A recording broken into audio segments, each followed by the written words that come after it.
keep the microphone. Cool. And you got 3 follow-ups, which means the people over here were mad because they didn't get their 1. Very sad. Self-proclaimed AP Smooth of the Year. Next time we send the muscle in.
Hope everyone enjoyed the Oregon Open locker room session. Head coach Dana Altman will join us in just a moment right here in the main interview room. He'll be with us for a period of 20 minutes. That's going to go from 1:50 p.m. to 2:10 p.m. The schedule for the rest of the afternoon here at University of Phoenix Stadium. You can check out the North Carolina student athletes during their open locker room availability. That's from 2:15 p.m. to 2:40 p.m. And we'll have head coach Roy Williams here in the main interview room from 3:05 to 3:25 p.m. From 3:30 to 4 p.m., we'll have the NCAA president, Dr. Mark Emmert. He'll join us here for a news conference during that time. Hey, Coach. Hi. And right now, joining us is the head coach from the University of Oregon, Dana Altman. We'll ask Coach to give an opening statement, please, and then we'll take some questions. Trying to keep our guys in routine, but all this media attention makes it kind of difficult. But the guys, very excited about being here, as is our coaching staff. Tremendous opportunity for our basketball program, for our university, and we are looking forward to Saturday's ball game. Coach Altman's here for the next 20 minutes to take your questions. If you have a question for Coach Altman, please raise your hand. We'll send a microphone attendant in your direction. We have one in the back center, then a couple on the right. Mike Scout, KZI Eugene. Dana, as much as you've talked all season about guards, Dylan, rebounding, and crashing the boards in a group effort, as much as North Carolina likes to go underneath, do you try and bring them in? How much more do you emphasize? Do you change emphasis in guards and team rebounding? North Carolina presents a big challenge. Number 1 rebounding team. Their offensive production from those offensive rebounds is tremendous. We've got a big challenge. The rebounding battle is definitely going to probably be the one that decides the game. That and our defensive transition, we got to get back and get our defense put together because they're a wonderful transition team. So the boards are a big concern. We're a little undersized at a few positions, and without Chris Boucher, our second leading rebounder, our depth there is not very good. So it'll have to be a priority for everyone who's on the floor. Coach, our next one's on the right side of the aisle toward the back. Coach, David Gardner, Bleacher Report. Could you talk about what the anxiety was like or what you were feeling like when you were waiting to hear back from the NCAA about Dylan's 6th year, and then what his impact has been not just on the court but off the court? We knew that Dylan Ennis would be a big lift to our program. With those decisions, you don't know when they're going to come. I think we found out sometime in late June that he was going to get his 6th year, but we felt fairly comfortable that he would. He had done a great job academically. His injury, of course, was, he only played 1 game because of the foot. So we felt like we had an excellent opportunity, and he's made a tremendous impact on our team this year. Staying on the right side of the aisle, we're going to use the right-hand microphone. Sorry. Coach Tyler is on an incredible run right now. I think 62.5% from three the last 6 games. What have you thought of just his play lately, and how do you think he's been able to just totally blew up in the Pac-12 tournament leading in also to the NCAA tournament? And sir, your name and media outlet real quick. CJ Moore, Bleacher Report. Thanks, CJ. He's been on a tear, no doubt about it. Ironically, the thing I think that really got him going, our last ball game against Oregon State on the road, he only scored 1 point. We had a big win, and so we didn't need him to score a lot, but I think it refocused him. But the thing I'm really most pleased with Tyler is not only has his scoring increased, his rebounding production. He started the conference tournament off with 9 rebounds against Arizona State. Defensively, he's been very active. So it's been his entire game that has really picked up, and I think, not worrying about scoring, just worrying about playing the game has really picked up his production everywhere, and he's playing with tremendous confidence. Our guys have confidence in him. He banked in one of those threes against Kansas to end the half, but when you're on a roll and you're playing with a lot of confidence, things like that happen. To the center of the room, Matt. I have a follow-up after this, but Matt Norlander, CBS Sports. Dana, this is the most widespread press your program has gotten since a notorious sequence of incidents 3 years ago. With the benefit of hindsight and the opportunity to reflect, do you have any regrets about the way you handled the situation with the 3 dismissed players? No, I'm comfortable with the way we handled it. It was 3 years ago, but I think in retrospect, everything was handled correctly. Matt, your follow-up? My follow-up is in the weeks and months that preceded that, after the players were banned from campus, did you encounter a lot of negative recruiting? What was it like to be a part of the program as the fallout came that May, June, July, and into the next season? No, our guys did a great job. Our staff did a great job. We had great support from the university, so it went fairly smooth. We're going to go to the 4th row toward the left side. Coach, Eddie Pels from AP. You've got a pretty important big fan in Phil Knight. I was just wondering what it's like. I don't know many dealings you have with him, or if you can express the impact that he's had on your program. Mr. Knight and Penny have had a big impact on our entire university, the entire state. They just made a large donation of $500 million for a scientific research center. So his impact on our university is widespread. He has done a lot for our athletic department. Our basketball arena is named after his son. And so he is someone who's been a great supporter. And I don't see him too much. I see him at football games. He loves to go to the football games. I see him at halftime there, and he comes to a handful or 10 of our home games, and he's been with us here on the tournament. So very supportive. I'm happy that we could get to a Final Four for him. Coach, on the right side in the 4th row here. Hi, Coach. Candace Coots, Pac-12 Networks. Obviously, the guys were very excited to come here with Casey Benson, a local kid. And now that they've been here, they had a lot of great stories to share in the locker room about Casey's knowledge of the area, his 70 to 100 person family and friends group that might be attending. What's it like now that you're here with him, experiencing it? Well, I'm really happy for Casey and his family. Hometown guy, and 3 state championships. And so it's great for him to come home. I just hope the family can handle all the ticket requests, and he can settle down a little bit, because he'll have a lot of family there, I'm sure. We're going to go to the back row on the left side. That's the back row. Back row. Right there. There you go. Coach, Shane Dale, ABC 15, Arizona. Pac-12 tournament loss to Arizona. After that game, did you guys come together more as a team, especially after the loss of one of your key players? And just what did you learn from that game that maybe propelled you to 4 victories in the NCAA tournament? It was stunning when we found out that day that Chris was not going to be with us. That night we had a little trouble defending the paint. Arizona got inside quite a bit on us.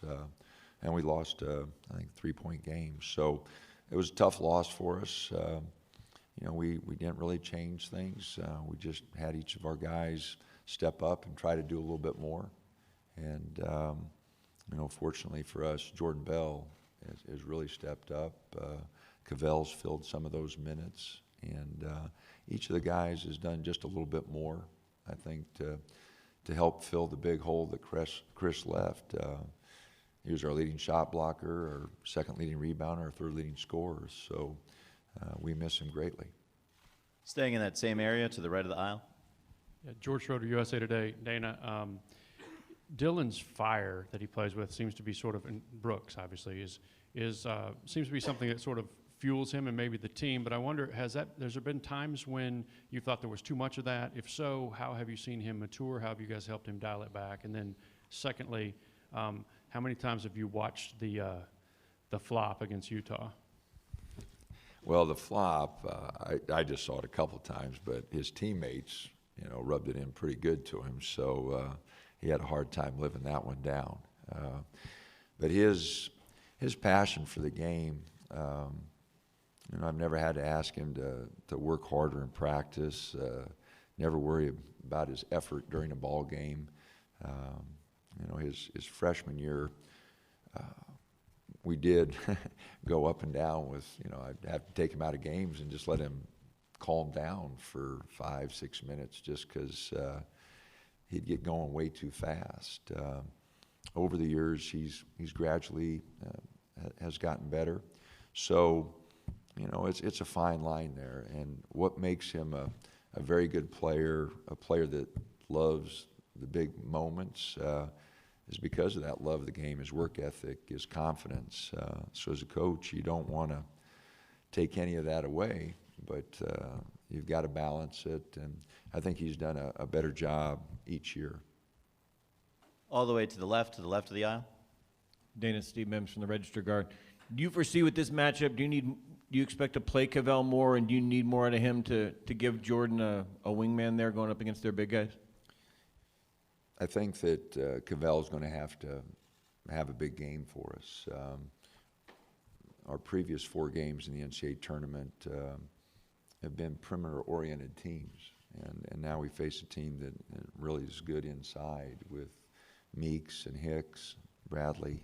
They're good inside. So I think Cavell, will be a big part of our equation. I think he's going to have to rebound the ball and give us some good minutes. Second row on the left side. Hi, Coach. Bruce Pasco with the Arizona Daily Star. I was wondering about that year that Jordan spent after high school, before he came to Oregon. What happened?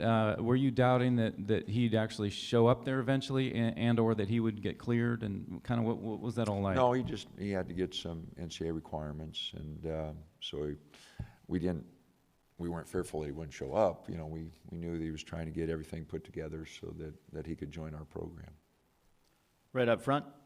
Coach J.B. Ricks with Spectrum News. I want to go back to Jordan Bell and, his dominance throughout the regular season. But once you guys lost Boucher, it seemed like he took his game to just another level, and he's just been, in another gear. What has he done differently to take it to the level that he's playing at right now, especially at the most important time of the season? I think, part of it's just been his focus, and, he's risen to the occasion. I think he knew when Chris went down that there was going to be more pressure on him to perform, and fortunately for us, he's handled that pressure very well. So, I don't think he's changed his approach dramatically, but he's gotten off to a good start. But if you look at his numbers, to end the season, they were all pretty good. Coach, we're going to go to the right side toward the back by the big column. Hayden Herrera, NBC 16 Eugene. Coach, I asked Dylan Brooks, with this being a new territory for all of you guys, he said nothing phases you when it comes to the big stage. Does anything phase you, and what's been the composure of you and your coaching staff during this trip so far? Well, it is a new experience for all of us, so we try to approach it like we've approached all our games throughout the season. I think one advantage we have is the Pac-12 schedule with our road swings. We're used to playing like Thursday, Saturday games, 2 road games on the road, and you got one day to prepare. So I think that helps us a little bit. But, you know, we try to stay in our routine. It was a little easier the last 2 weekends because there wasn't all the hype and the media and so forth. But you know, we're going to try to keep it as close to our routine as possible, and try to get the guys to focus on the game Saturday. And you know, we get to practice here when we get done with all this in just a little bit, and hopefully get them refocused and ready to go for North Carolina. Coach, right in the center of that right-hand section. Zach Clark from ESPN Tucson, and I know, Coach, that you're focused on your team and winning for Oregon and for your squad, but you're the only representative from the Pac-12. We're here in Pac-12 country. What's it like carrying the conference's banner? I am, you know, proud or pleased that we're carrying the banner for the Pac-12. You know, we had a great year in the league this year. Arizona had a great team, and UCLA, very explosive. So it was a good year for our league. It has been a number of years since the Pac-12 has had a representative in the Final Four. So we are mostly proud for the University of Oregon, but we are part of the Pac-12, and that is significant, you know, for our players and our coaching staff. 2 questions in this back row. Austin Meek, Register Guard. Dana, you think back a couple years when you signed Dylan and Casey and Jordan. The program was in kind of a tough spot at that time. Did you see this coming this quickly when you signed that core group of guys? You know, it's 1 year at a time, you know, with players that transfer and players that may leave early. It's not like you can plan 3 or 4 years ahead and have everything come together. So, you know, we were hoping, because of Jordan Bell's athleticism, you know, that he would improve. We mentioned Dylan Brooks' fire and competitiveness, so we knew what we had there. Casey Benson's a winner. You know, he had won 3 state championships here in Arizona. So you hope that those guys will develop, but, you know, injuries are a big part of it.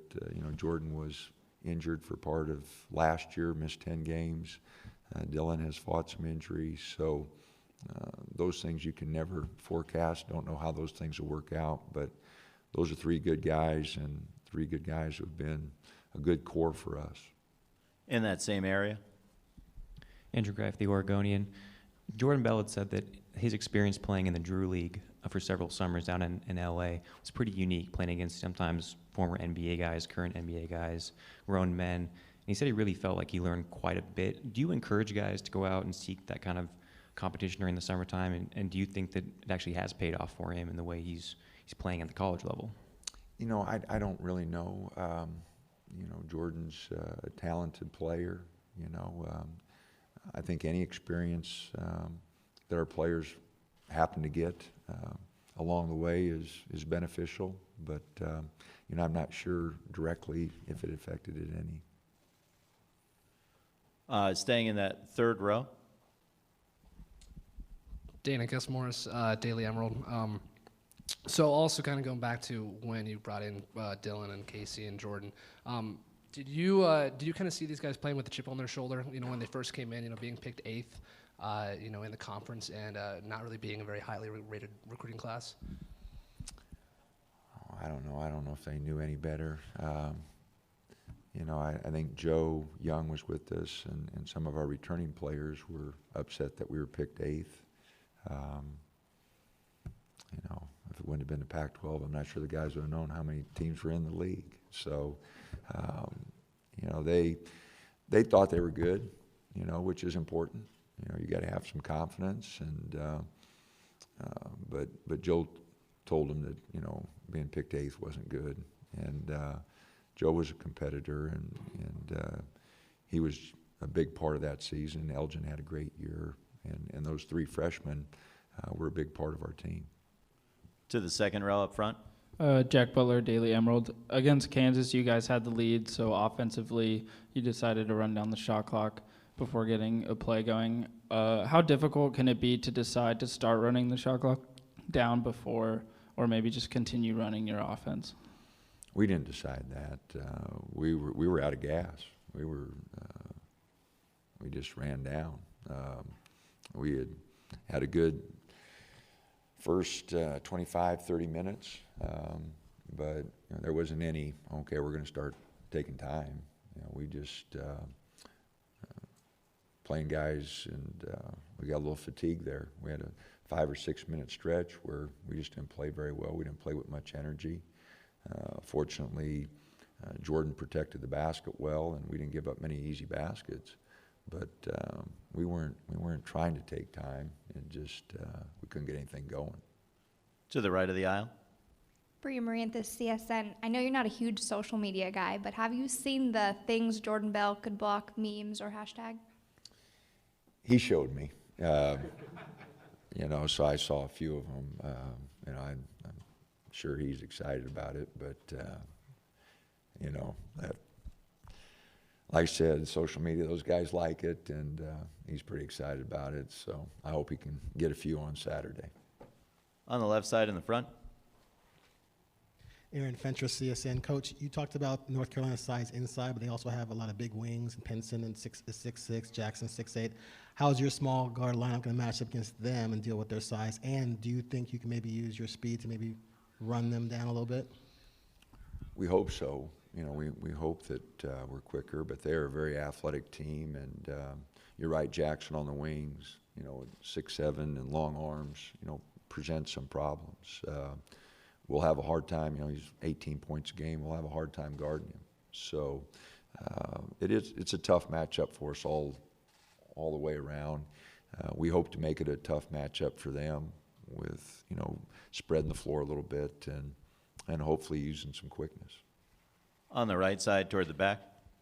Allison Williams, ESPN. I'm curious about the evolution of the relationship between Boucher and Bell from the time when they were really competing kind of against one another to being productive teammates together, and now the situation they're in now with Bell being one of the main guys that has to try and mitigate Boucher's absence.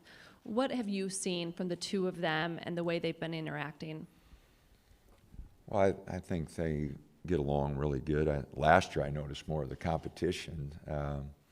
Jordan was our leading shot blocker, and Chris came in and started blocking more shots, and Jordan was hurt. He didn't play the first 10 games, so that bothered him. But the two of them, like I said, Chris is one of our most popular players, and he gets along with everybody. And so he and Jordan have really gotten along well. When they played together, they were both unselfish, and we had two guys out there that could change shots, which really made our defense more effective.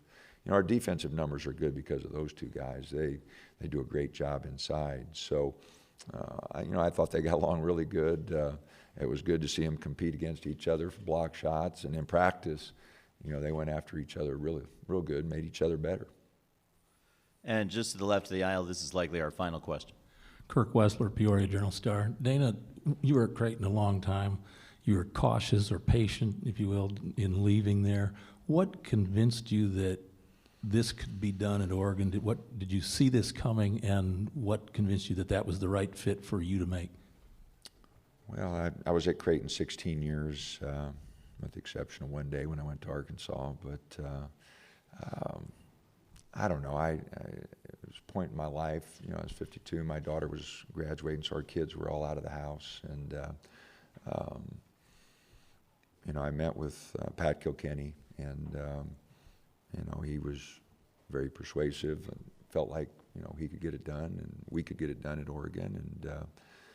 And I'd always liked the Pac-12, the up and down of the league, UCLA, Arizona, the fact that the league got up and down, and that's the way we played at Creighton. We pressed a lot and ran. So I thought it was a league that fit our style real well. So, it was just that time, and, it was an opportunity that I thought we could build something, and, it's worked out okay. So hopefully we can continue to build and, even get better, and be more consistent than what we've had an opportunity to be. We'd like to thank Coach Altman for joining us. Coach, we'll see you right back here tomorrow afternoon. Thanks. Thank you, Coach.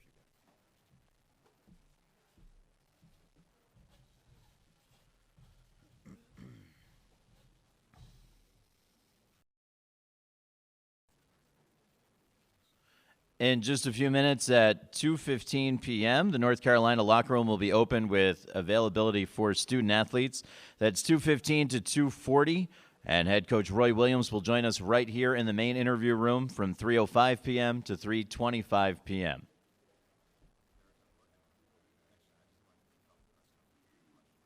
Yeah, I agree. Thank you for understanding that. That's a good, it's a pro tip, pro move. Yeah, thank you.